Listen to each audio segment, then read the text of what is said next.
আমাদের যদি সম্মতি থাকে, আমি হোমগার্ডে চাকরি পেয়েছি, 1 মাসের ট্রেনিং এ যাচ্ছি, ফিরে এসেই আমি দীপাকে বিয়ে করব। দীপারও সম্মতি আছে, কিন্তু তোমাদের ইচ্ছার বিরুদ্ধে তো কিছু করা যাবে না। আমার অমত নেই, কিন্তু তোমার বাবা কি রাজি হবেন সাতপুরি বাবু? বাবার অমতে আমি বিয়ে করব।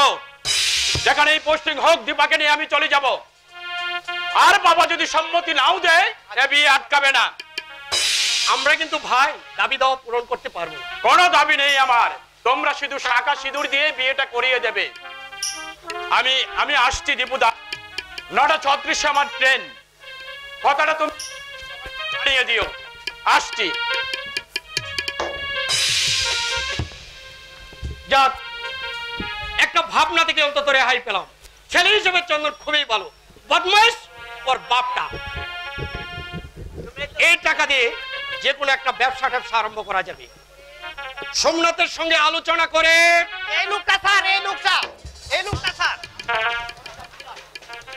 আমি মাল কিনতে শহরে যাচ্ছিলাম, শালা আমাকে চুরি দেখে আমার 2000 টাকা চিন্তাই করে নিয়ে গেছে স্যার। গ্রেফতার করুন স্যার, লোকটাকে গ্রেফতার করুন। বাজে কথা বলবে না বিনোদ। নিজে যেমন একটা বদমাইশ। তুমি বলতে চাও ওর অভিযোগ মিথ্যে, শুধু শুধু তোমার নামে বদনাম দিচ্ছে? এই মারে চুটা বাবার নাম ভুলিয়ে দেবো বেটা। সমাজ বিরোধী মস্তানদের কি করে শায়েস্তা করতে হয় এই গদাধর দত্ত ভালো করে জানে। এই টাকা যদি নিয়ে থাকো, ভালো ভালো ফেরত দাও। আপনি বিশ্বাস করুন স্যার, আজে বাজে কথা বলছিল বলে আমি ওকে মেরেছি, কিন্তু ওর টাকা পয়সা আমি নেই। আমি তোমাকে চাষ করি, টাকা যদি পাওয়া যায় তাহলে বাপের নাম আমি ভুলিয়ে দেবো বেটা। এই শালা হাত তুল।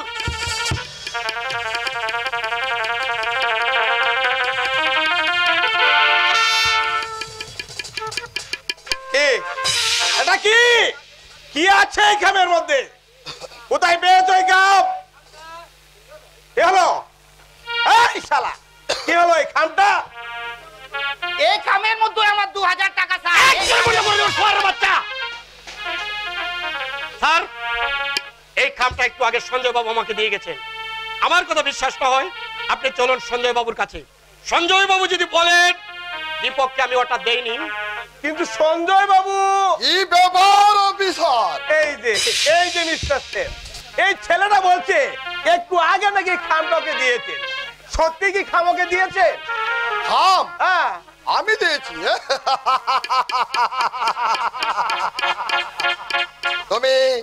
তুমি কি গাজর টাজর এনে এসেছো চুকসা? আরে আমি কেন খাম দিতে যাব? তাছাড়া ওর সঙ্গে তো আমার দেখাই হয়নি। আচ্ছা অফিসার, কি আছে এই খামটার মধ্যে? আমার 2000 টাকা চিন্তাই করে নিয়ে গেছে স্যার। আমি মাল কিনতে শহরে যাচ্ছিলাম, আমাকে চুরি দেখে। ও আই সি। আপনি তাহলে খামটাকে দেননি? না অফিসার, আকা কি আমাকে কামড়াচ্ছে যে যাকে তাকে টাকা দিতে যাব? হাতে ধরে বলে বেটা সবাই গাইছে। আসলে এরা হচ্ছে সমাজে উঠতি মস্তান। কঠোর অত্যাচার দমন করতে না পারলে এই সমাজ ধ্বংস হয়ে যাবে অফিসার। সঞ্জয় বাবু, কাইন্ডলি একটু শুনুন। এই কি শুনবে কি শুনবে? আচ্ছা ঠিক আছে, বলো কি বলবে। বলছি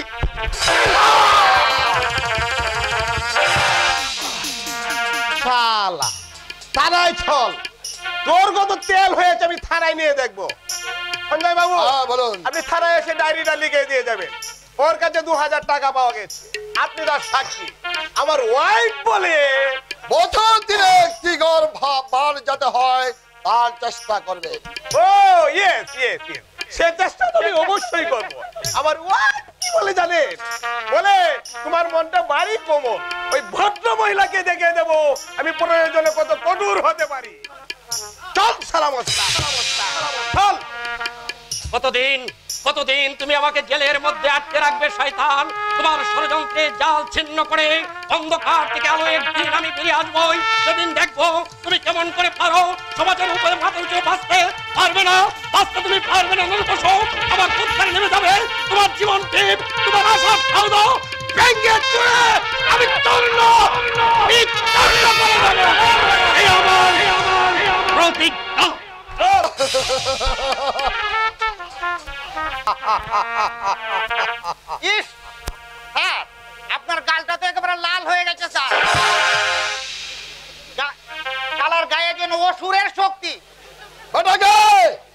বেটাকে আমি ঠিক 3 বছরের জেলের ঘানি টানিয়ে আনবো।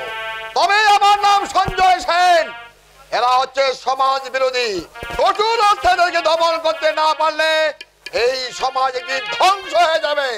চলো বিনোদ, থানায় যেতে হবে। তাই চলুন স্যার।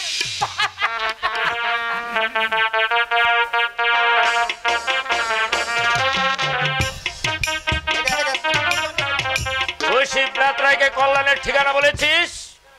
লক্ষ্মী ছাড়া ল্যাংচাতে ল্যাংচাতে কল্যাণ পর্যন্ত খাওয়া করেছিল, কাঁদুনি গেছিল।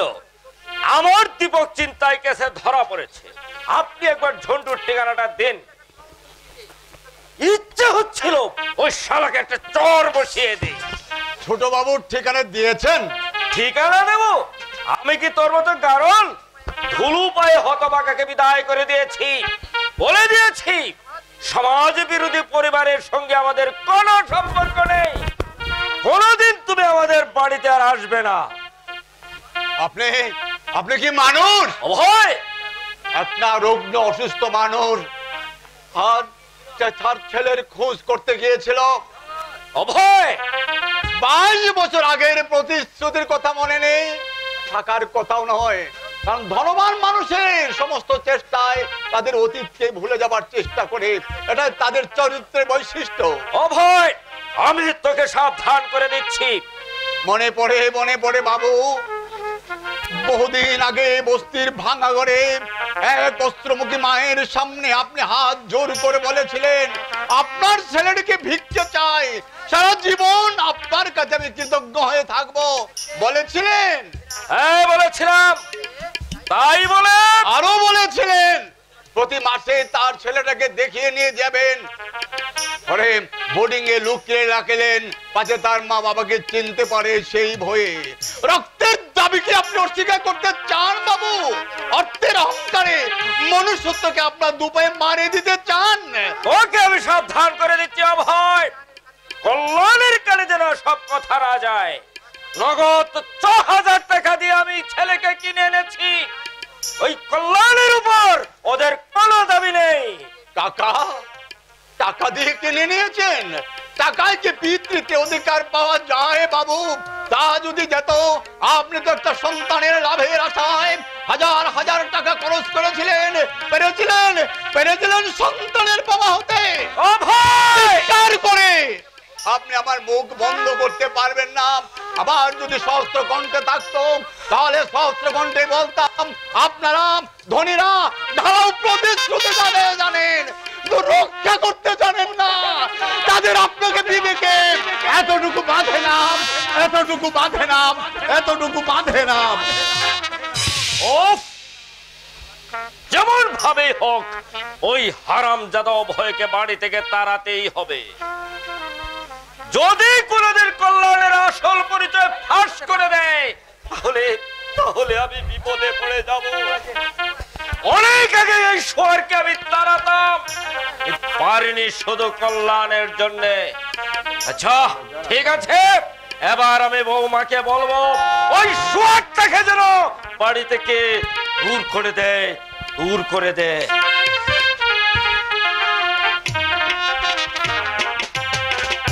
দাদা বাবু, দাঁড়াও, তোমার বাস বোঝার তোটা একটু ব্রান্ড বলিয়ে দি।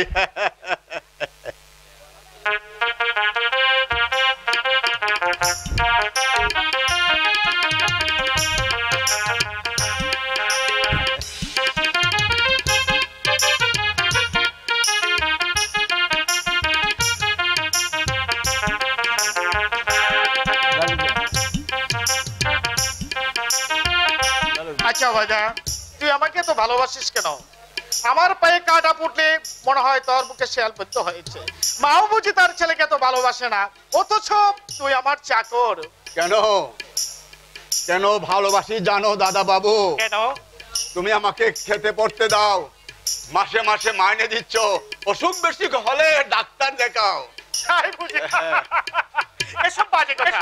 সব বাবুরা চাকরদের মাইনে দে, আর চাকরও যথাসাধ্য কর্তব্য পালন করে, কিন্তু তোর কাজের মধ্যে কোনো কর্তব্যবোধ নেই রে।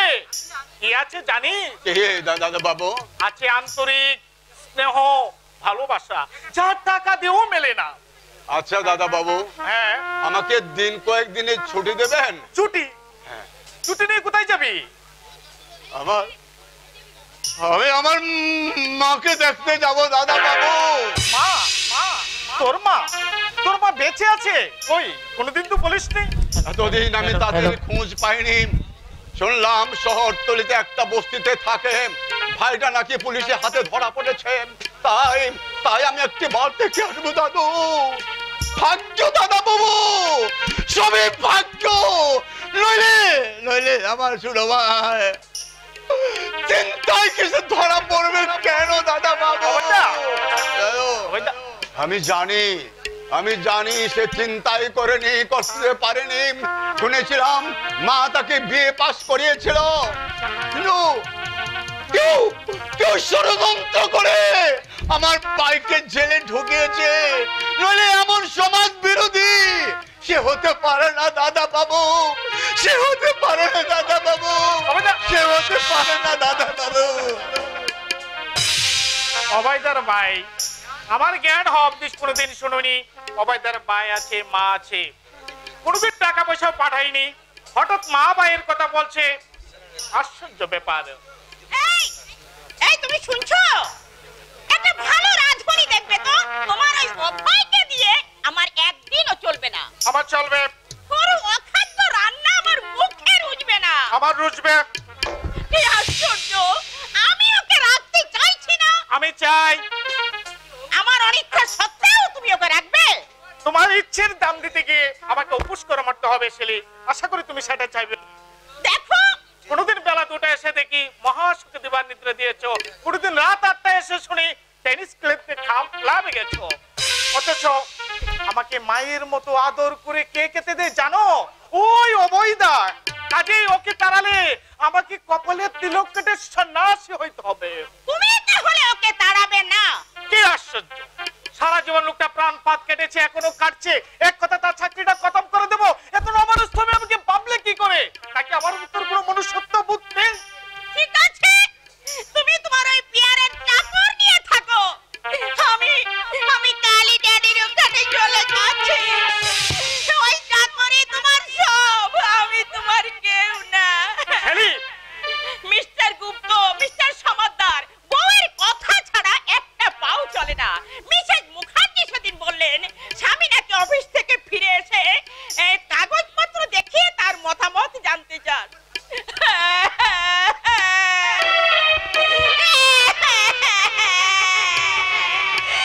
আর আমার ভাগ্যটা এমনই, আমার কোনো কথা তোমার কানে যায় না।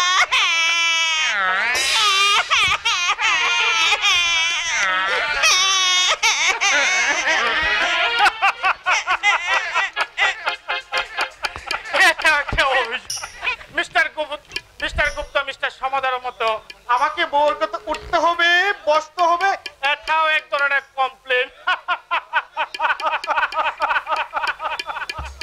হ্যালো মাই বয়, অফিসে বেরোচ্ছে বোধ হয়। হ্যাঁ, তোমার সঙ্গে আমার কিছু আলোচনা ছিল। বলুন। কিছুদিন আগে আমাদের ওখানে একটা সমাজ বিরোধী মস্তান ধরা পড়েছে। একে মধ্যে 2000 টাকা ছিনতাইয়ের সময় হাতে নাতে ধরে ফেলেছে পুলিশ। ড্যাডি, ও ড্যাডি, ড্যাডি, ও ড্যাডি, কে ধরে পড়েছে ড্যাডি? তুমি তাকে চিনবে না মামনি, তুমি তাকে চিনবে না। এরা সব উঠতি মস্তান, সমাজ জীবনে এরা একটা অভিশাপ। এরা 20 শতাব্দীর জাল। পুলিশ যদি এদের সাহায্য করতে না পারে, সমাজের সুস্থ দেহটাকে এরা বিষিয়ে তুলবে।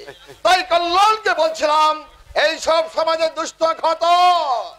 আমাকে কি করতে বলছেন? আমার ইচ্ছে তুমি নিজে কাজটা টেক আপ করো। বদমাইশটা যেন বছর 3 শাস্তি হয়। সাধারণ নাগরিকেরা এদের ভয়ে সন্তুষ্ট।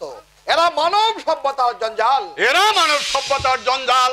আর যারা আইনের মাথায় যত মেরে লক্ষ লক্ষ টাকা রোজগার করছে, তারা কি সভ্য সমাজের কলঙ্ক নয়? অভয়, 25 বছর আগে কাউকে যদি গরিব দেখি, আজ যদি তাকে কোটিপতি হতে দেখি, তাহলে কি মনে প্রশ্ন জাগে না কি করে লোকটা কোটিপতি হলো? কোন রন্ধপথে কুমিরের চাবিকাঠি তার হাতে এলো?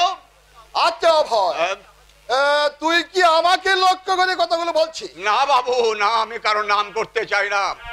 আমি যদি জেলা পুলিশে বড় কর্তার কাছে আমি অভিযোগ জানাচ্ছি, অনুসন্ধান করে দেখো আইনের রক্ষক শিক্ষিত তরুণের দল কেন নমে যাচ্ছে অবক্ষয়ের পথে, কোন সুরঙ্গ পথে রোজগার করে টাকার পাহাড় জন্মেছে। চাকর হলেও আমি নাগরিক হিসাবে আমি অভিযোগ জানিয়ে গেলাম। অনুসন্ধান করো হে আইনের রক্ষক, আমার এই অভিযোগের অনুসন্ধান করো। যুগের হাওয়া দেখছি পাল্টে যাচ্ছে। বাড়ির চাকরও তার মনিবকে উপদেশ দেয়। কে বলে দেশের অগ্রগতি হয়নি? শুনলে তোমার পেয়ারের চাকরের কথা?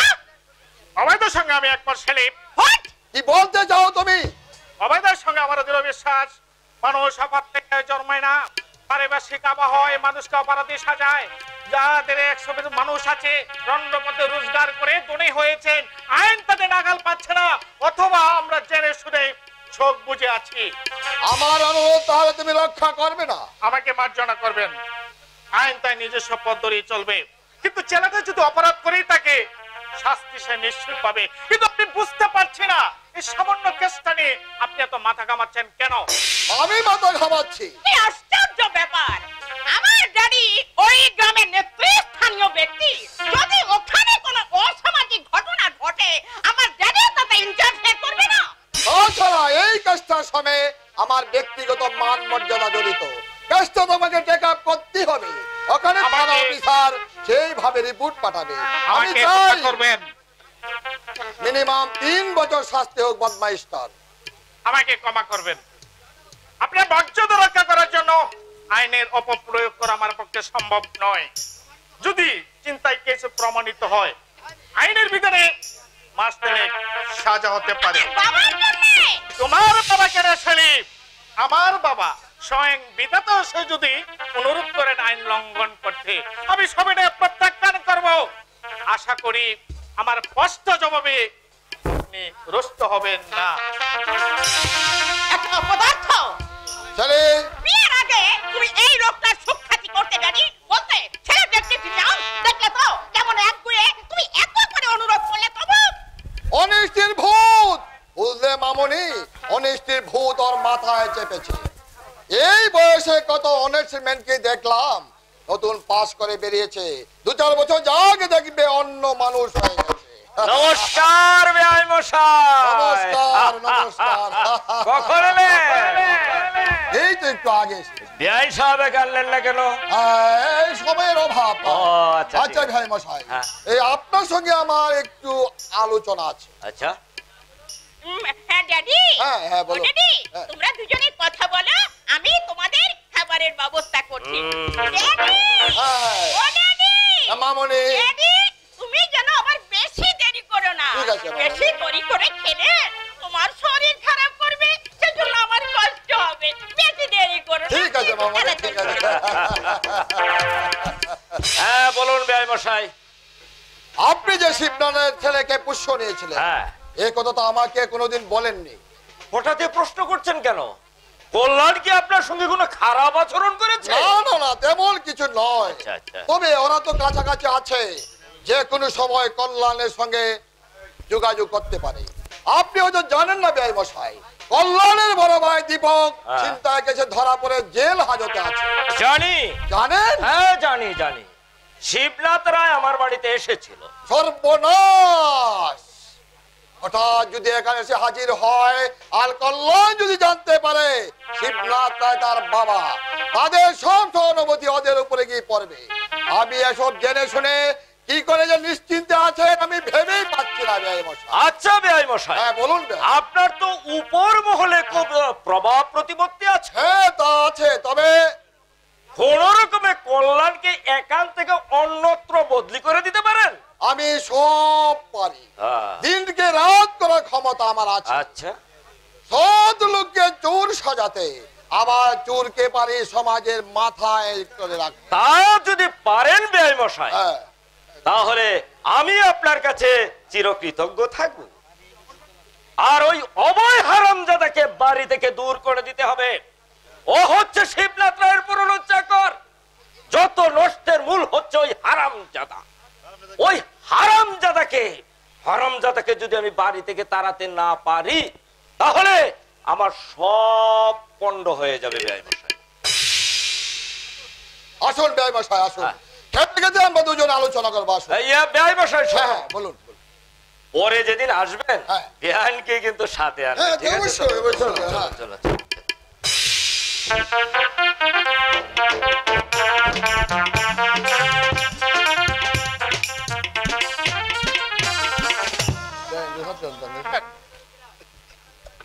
আমি হারামির বাচ্চা বিরুদ্ধে চেপে ধরেছিলাম। সে বলল সঞ্জয় বাবু আমাকে যা শিখিয়ে দিয়েছে আমি তাই করেছি। সবই বুঝতে পারছি মাইকেল, কিন্তু পুলিশ যখন ধরেছে মামলার যা হবার হবে। তবে সঞ্জয় বাবু চেষ্টা করবে ওর যাতে কঠিন সাজা হয়, কারণ ওনার মেয়ের জামাই হচ্ছে পুলিশ সুপার। সম্রাট, মামলার আগে হাতের সুখটা একবার হবে না? না না মাইকেল, উদ্ভুত করে তোরা মরবে। আমার ওসব ভয় ডর কিচ্ছু নেই। আমি মাসিমার হুকুম পেলে আজ এই বেটাকে আচ্ছা করে রাস্তায় মাঝে তুলে দিয়ে দেব। তাতে যদি আমার 6 মাসের জেল হয় তার জন্য আমি প্রস্তুত। কি ব্যাপার তোমরা? ইয়া মানে মাসিমা, আপনি হুকুম দিন মাসিমা, আপনি হুকুম দিন। এই হারামির বাচ্চা সঞ্জয় শেঠকে আমি আচ্ছা করে রাস্তার মাঝে মাথা খারাপ করিস না মাইকেল, কাজটা খারাপ হয়ে যাবে। কি খারাপ হবে, কি খারাপ হবে? জেল না হয় ফাঁসি হোক, তাতে কি? মরতে তো একদিন হবেই। তাই বারবার আগে 2-4টা জানুয়ারকে নিজের হাতে কথা করে বলবো এই হচ্ছে আমার নীতি। না না বাবা না, তোমাদের সঙ্গে আমি একমত হতে পারছি না। দীপক যদি অপরাধ করে থাকে নিশ্চয়ই তার শাস্তি হবে, আর যদি নির্দোষ হয় তাহলে বেকসুর খালাস পাবে। নিশ্চয়ই নিশ্চয়ই। আপনাদের চিন্তাধারা সম্পূর্ণ ভুল মাসিমা। মাইকেল, বিষয় সম্পত্তি নিয়ে দাদার সঙ্গে আমার ঝগড়া হয়েছিল। দাদা নিজে বৌদির হাতে একটা দায়ের কূপ বসিয়ে দিয়ে থানায় গিয়ে ডায়েরি লেখায় আমি নাকি বৌদিকে খুন করতে উদ্যত হয়েছিলাম। মাইকেল, দেখে সাক্ষী দিয়েছিল ওই হারামির বাচ্চা সঞ্জয় সেন। বিচারে আমার 2 বছরের জেল হয়। দোষ না করেও আমি শাস্তি পেলাম। কই সেদিন তো আপনাদের ভগবান আমাকে নির্দোষ বলে খালাস করে দেয়নি। আল্লাহ, গড, ভগবান সবই হচ্ছে দাপ্পাবাজি। এই যুগে বিচারের বাড়ির নীরবে নিবৃত্ত দেখা দে। তাই আমার নীতি হচ্ছে কাপুরুষের মতো না হয়ে দুটি কামড়ে ধরে এই দুশ্মনদেরকে নির্যাতনের কথা করি। এই হচ্ছে আমার নীতি। ওর কথায় আপনি কিছু মনে করবেন না মাসিমা, ছেলেটা বরাবরই উগ্র প্রকৃতি। মামলায় কি হবে জানেন একমাত্র ভগবান। টাকা পয়সা খরচ করতে পারলে হয়তো রেহাই পেত দীপু, কিন্তু আপনি একবার যান তো মাসিমা, সঞ্জয় বাবুর কাছে আপনি একবার যান। না সোমনাথ, সেটা হবে আমার মৃত্যুর শামিল। সঞ্জয় সেনের অতীত ইতিহাস তোমরা জানো না। আমাদের এই দুরবস্থার মূলে আছে উনি। তোমার মেসমশাইকে ওই লোকটাই বিপথে চালিত করে। মাসিমা কি বলছেন? সঞ্জয় বাবু, আমাকে তুমি মার্জনা করো বাবা। ঝোঁকের মাথায় আমি কথাটা বলে ফেলেছি। নিজের চরিত্রে যদি সাফল্য থাকে কেউ কাউকে বিপথে চালিত করতে পারে না। দোষ তোমার মেসমশাইয়ের, সঞ্জয় সেনের নয় বাবা, সঞ্জয় সেনের নয়।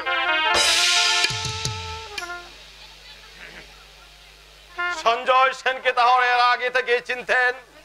সঞ্জয় সেন অমানুষ দিকেই, কিন্তু এই অবস্থায় তিনি মুখ ফিরিয়ে নেবে বলে আমার দৃঢ় বিশ্বাস, আমার দৃঢ় বিশ্বাস।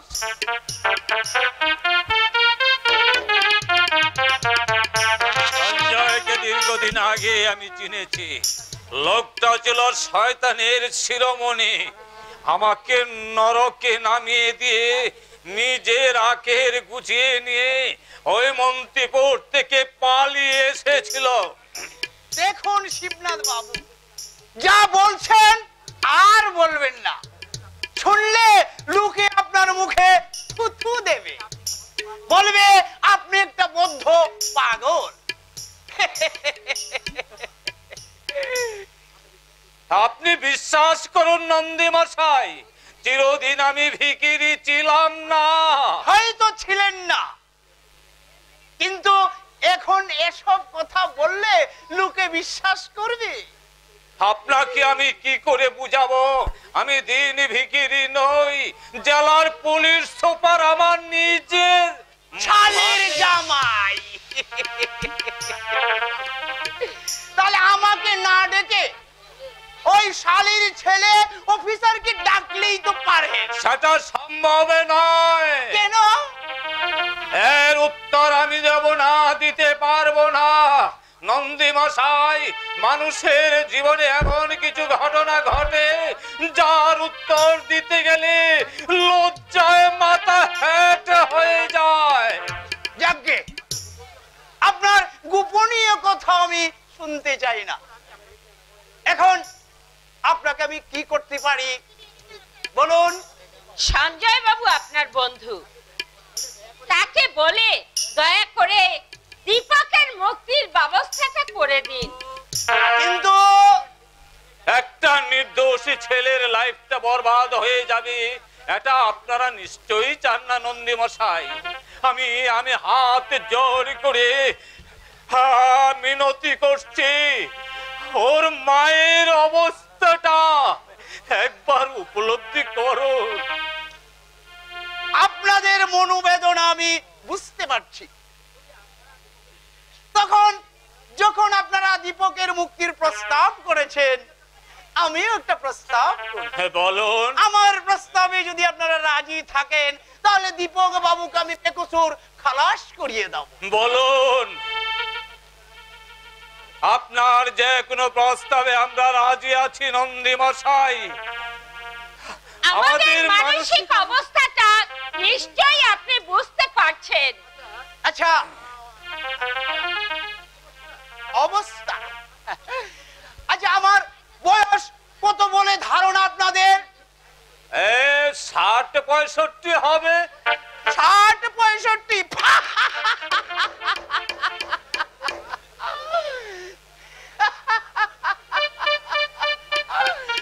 মাথার চুলে পাগ ধরেছে বলে মনে করেছেন আমি বৃদ্ধ হয়ে গেছি। এই মাসে, এই দিনে, এই সময়ে আমার বয়স 45-এ পা দিয়েছে। কিন্তু আপনার অত বড় ছেলে চন্দন কম বয়সে বিয়ে করেছিলাম, স্ত্রী মারা গেল, আর বিয়ে শাদী করলাম না। মনে করুন, ঘরে যদি মেয়ে ছেলে না থাকে, এই সংসারে মন বসে পুরুষ মানুষের। সে তো বটেই, সে তো বটেই। তাই বলছিলাম, আপনাদের দীপা যদি আমার সংসারের ভার নেই, দীপকের মুক্তির ব্যবস্থা আমি নিশ্চয়ই করে দাও। সঞ্জয় বাবু আমার উপেক্ষা ফেলতে পারবেন না, কারণ সঞ্জয় বাবুর অনেক গোপন ইতিহাস আমি জানি। এত খুব আনন্দের কথা, দীপা আপনার ঘরে যাবেন। চন্দনেরও সম্মতি আছে বলে শুনেছি। আরে না না না না না, এই চন্দনের বিয়ের কথা আপাতত ভাবছি না। তাহলে ভাবছি মানে বিয়েটা আমি নিজেই করব। এই বৃদ্ধ বয়সে বিয়ে করবেন আপনি, তাও আপনার মেয়ের বয়সী একটা মেয়েকে? আপনি কি মানুষ? কি শোনাবেন, কি শোনাবেন আপনি? আপনি যদি মানুষ হতেন, তাহলে এমন জঘন্য কথা আপনি মুখ দিয়ে উচ্চারণ করতে পারতেন না।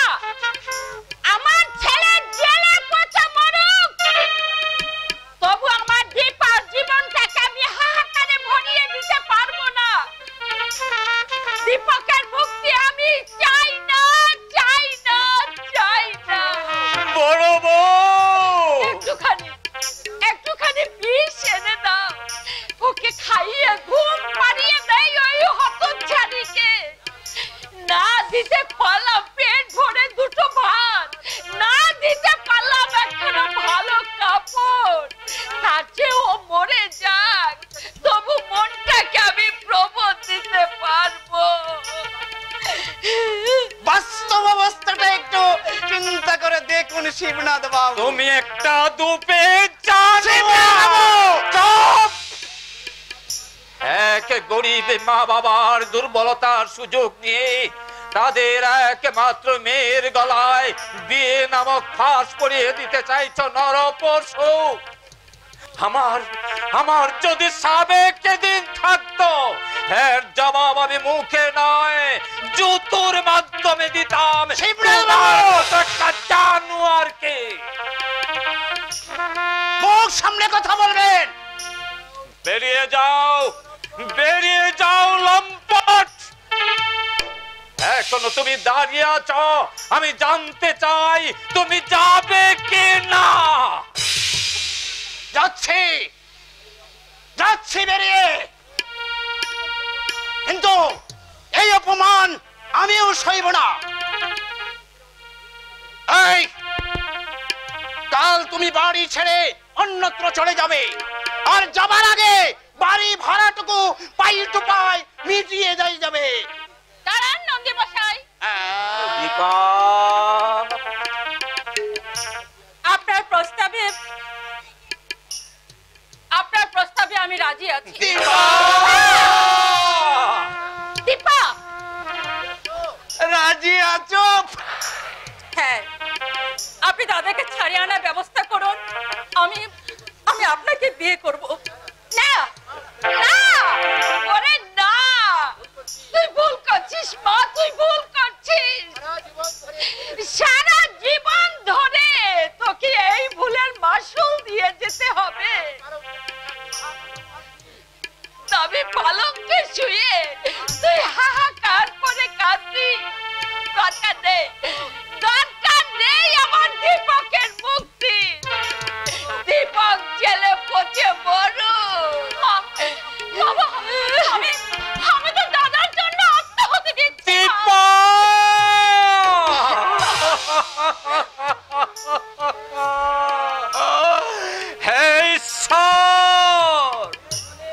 কে বলে তুমি পাষাণ দেবতা? তুমি তো গীতায় বলেছ পরিত্রাণায় সাধুনাং দুষ্কৃতিপরায়ণ সম্ভবী যুগে যুগে।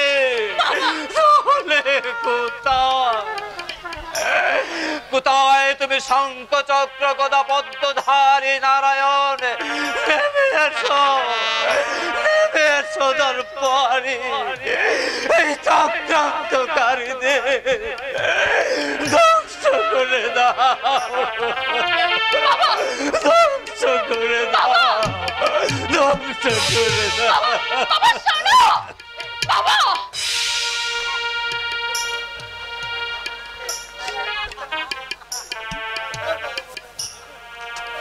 আমি তাহলে দিন তারিখ ধার্য করুন। আজই একটা লগ্ন আছে রাত 12টার পর। শাস্ত্রে আছে শুভস্য শীঘ্র। কি বলেন শাশুড়ি মা? দীপা, না না না, আমার কোনো আপত্তি নেই, তবে দাদা যেন কালি ছাড়া পায়। আশা করি আমার মনের ইচ্ছেটা।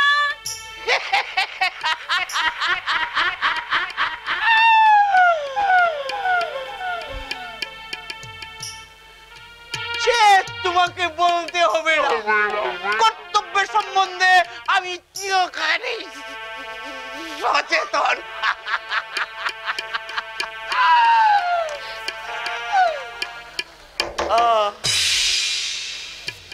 আপনি অযথাই চোখের জল ফেলছেন শাশুড়ি মা। আপনার মেয়েকে আমি মাথায় করে রাখবো। ফাঁসিটা কোথায় হবে? আরে ফাঁসি নয়, ফাঁসি নয়, বিয়ে। আর বিয়েটা আমার বাড়িতেই হবে। অযথায় আমি তোমাদেরকে খরচ করাতে চাই না।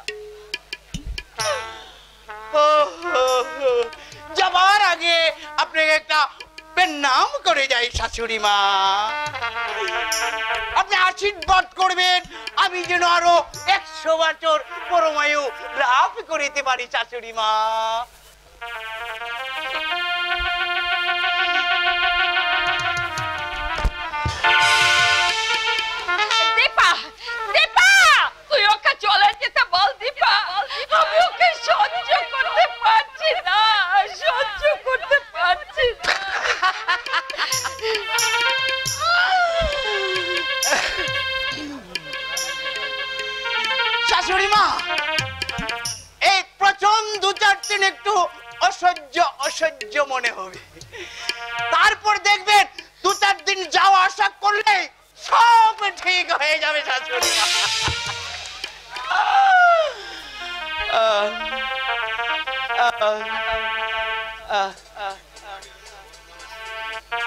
আমি আসছি দীপা, বাজার হাট সবই তো আমার নিজের হাতে করতে হবে।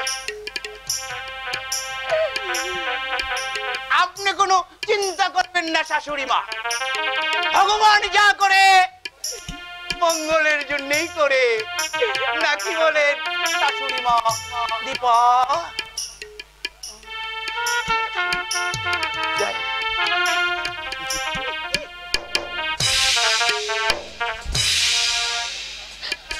দীপা, দীপা রে, তুই কি করলি দীপা?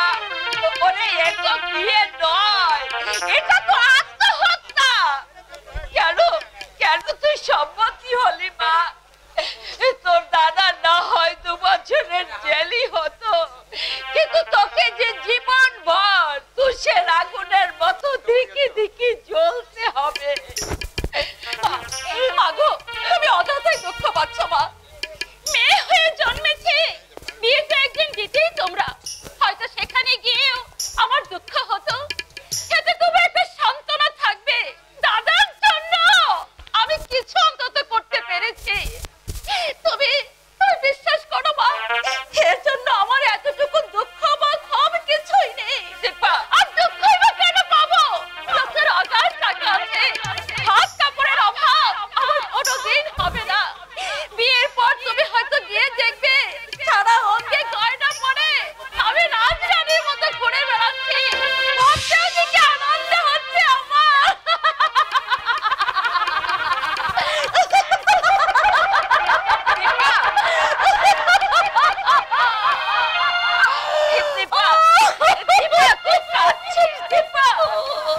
এখনো ভেবে দেখ মা, এখনো ভেবে দেখ। দাদা বাড়ি এলে তুমি তাকে সান্ত্বনা দিও মা, তুমি ওকে বুঝিয়ে বলো, হয়তো রেখে গিয়ে অনর্থ বাঁধাবে। তুমি তো বোঝো মা, দাদা থাকলে তোমাদের সব আছে। এই হতভাগিনী মেয়ে থাকাও যা, না থাকাও তাই। আমি নাই বা রইলাম না, আমি নাই বা রইলাম, আমি নাই বা রইলাম। দীপা, মা চন্দন দা,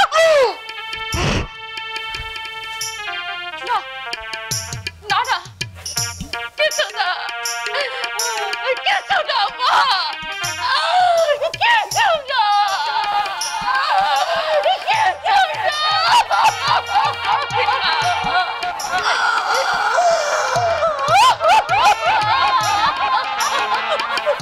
দীপা, দীপা, আর কত দুঃখ তুমি আমাকে দেবে ঠাকুর? আর কত দুঃখ তুমি আমাকে দিতে চাও? না, তবু অভাবের কাছে আমি মাথা নত করব না। ঝড় উঠুক, তুফান ছুটুক, এক এক করে মনের কুসুম প্রবৃত্তি গুলো ছিন্ন ভিন্ন হয়ে যায়, আমি সব নীরবে সহ্য করব। আমি নীরবে সহ্য করব, কারণ আমি যে ওদের মা, আমি যে ওদের জননী, আমি যে ওদের ধাত্রী।